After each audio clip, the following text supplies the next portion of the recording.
ઘણા દિવસો પછી આપણે ફરી એકવાર આવી ગયા છીએ આપણે part time table related video તો એ વિશે પણ એ પહેલાં આપણે થોડાક પ્રશ્નો પૂછીશું, એના જવાબ તમારે આપવાના રહેશે.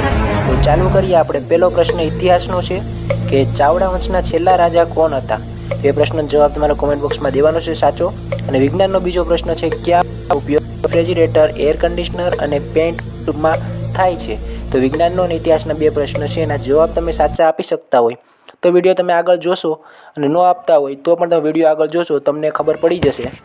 ઓલ રાઈટ, તો પાર્ટ 1માં તમે ઘણા બધાએ કોમેન્ટ કર્યા હતા પાર્ટ 2 વિશે, અને ઘણાએ ટાઈમ ટેબલ પર પોતાનું સજેસ્ટ કર્યું હતું, અને ટાઈમ ટેબલ પણ તમારો સારા બનાવેલા છે. તો આજના વિડીયોમાં આપણે સ્પેશિયલ વાત કરવાના છે જોબ, કોલેજ અને એક્સ્ટ્રા જે વર્ક કરતા હોય એ લોકોને કેટલી કલાક વાંચવું અને કેવી રીતે એ લોકોને તૈયારી કરવી, અને જે 3 મહિનાનું આપણે ટાઈમ ટેબલ આપ્યું એના પાર્ટ 2માં આપણે કહેવાના છે કે તમારે કયા કયા સબ્જેક્ટ વાઇઝ કયા વિષયને પહેલાં તમારે કરવા કે જેથી તમે પહેલાં માર્ક આગળ કવર કરી શકો પાર્ટ 1 અને પાર્ટ 2 માટે.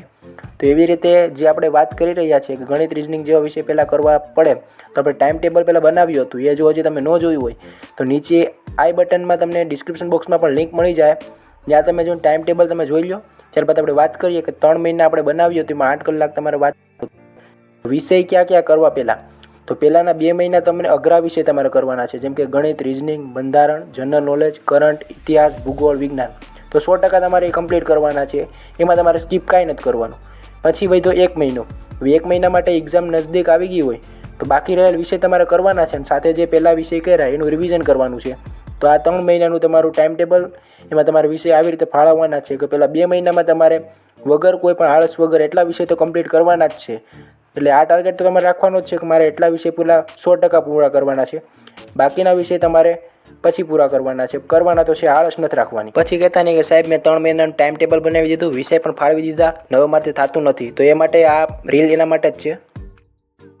ભાઈ મારું કઈ જીવનમાં થશે કે નહીં થાય? થઈ જશે કંઈક તો થઈ જશે. હવે રોજ રાતે એમ વિચારું કઈ કરવું, સવારમાં ઉઠું તો નકરી રીલ્સ જ જો, બીજું કઈ કરતો જ નથી. તારી લાઈફ સેટ હે યાર, તારા પપ્પાની કંપની, પૈસા વાળા, જીવનમાં જલસા જ છે તારે. તારે નોકરી જોઈએ ભાઈ તો અપાવ હોય. શું સુપરવિઝનની નોકરી કઈ કરવા નથી તારે, બરાબર? મહિને 40,000 રૂપિયા પગાર આપશે. ટાઈમ શું?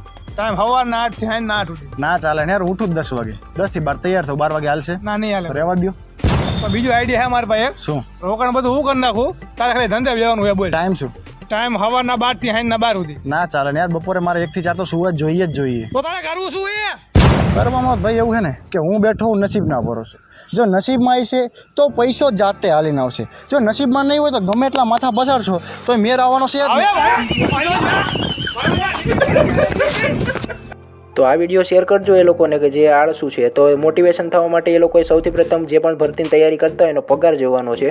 પછી જોવાનું છે પરિવારનો વિશ્વાસ, કે વિશ્વાસ રાખીને તમે તૈયારી કરો છો, પરિવારનો વિશ્વાસ છે તમારી ઉપર કે મારો દીકરો તૈયારી કરે છે સારી રીતે. તો બીજું છે તમારા મિત્રો જે પ્રાઇવેટ જોબ કરતા હોય ને તમે તૈયારી માટે 1-2 વર્ષ બગાડ્યા હોય તો એ મિત્રોનો પગાર જોવાનો છે કે અત્યારે કઈ જગ્યા ઉપર છે. તમારી પાસે એક જ વિકલ્પ છે, મહેનત, સંઘર્ષ અને સફળતા. અને આ ત્રણેય વસ્તુ કરવા માટે તમારે એક ટાઈમ ટેબલની જરૂર પડશે, અને તમારે ડિસિપ્લિનમાં તેને ફોલો કરવાનું રહેશે. તો આપણે 3 મહિનાનું ટાઈમ ટેબલ બનાવ્યું છે કે આ વિષય તમને ટાર્ગેટ કરવાના છે એ પણ તમને આપી દીધા છે. હવે તમારે ખાલી વાટ જોવાની છે ચાલુ કરવાની, ક્યારથી તમે ચાલુ કરો. આ વિડીયો પૂરો થાય એટલે તરત ચાલુ કરી દો, વેલ એન્ડ ગુડ. પછી કાલથી ચાલુ કરો, પણ ચાલુ કરી દો આજથી.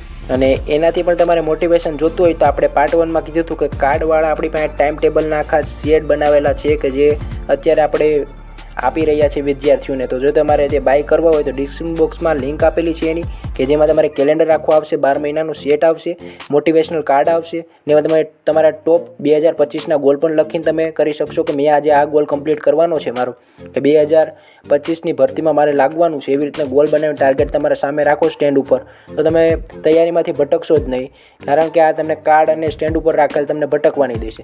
હવે વાત કરીએ તો કોલેજ, જોબ અને જે સ્કિલ બેઝ કામ કરતા હોય, કોલેજે જતા હોય 6-7 કલાક, જોબ કરતા હોય 7 થી 8 કલાક, સ્કિલમાં કામ કરતા હોય કે કંઈ પ્રવાસમાં તમે વધારે પડતું સંકળાયેલા હોય તો એને કેટલી કલાક વાંચવાનું?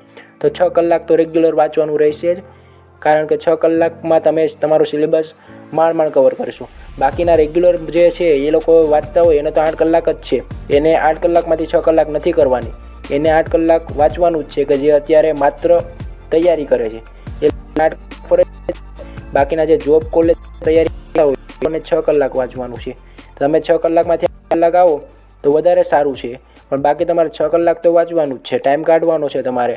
કોઈ પણ તમારે બ્રેક પડતો હોય કોલેજમાં કે જોબમાં તો એ સમયે તમારે બુક લઈને બેસી જવાનું છે કે મારે વાંચવાનું છે.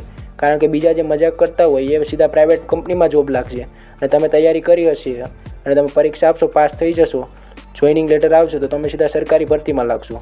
તો આવી રીતનું આપણું કંઈક એક્સપ્લેનેશન હતું. એટલે તમે જો આવા વધુ વિડીયો જોતા હોય તમારે તો ચેનલને સબસ્ક્રાઈબ કરી નોટિફિકેશન ઓન રાખો. કાંઈ પણ પ્રશ્ન હોય ભરતી રિલેટેડ, કોઈ બુક લિસ્ટના વિડીયો તમારે જોતા હોય, કોઈ બુક લિસ્ટની તમારે માહિતી જોતી હોય તો કોમેન્ટ બોક્સમાં કહો, આપણે મોકલી આપશું. તો મળીએ નવા વિડીયોમાં. ત્યાં સુધી જય હિન્દ, જય ભારત.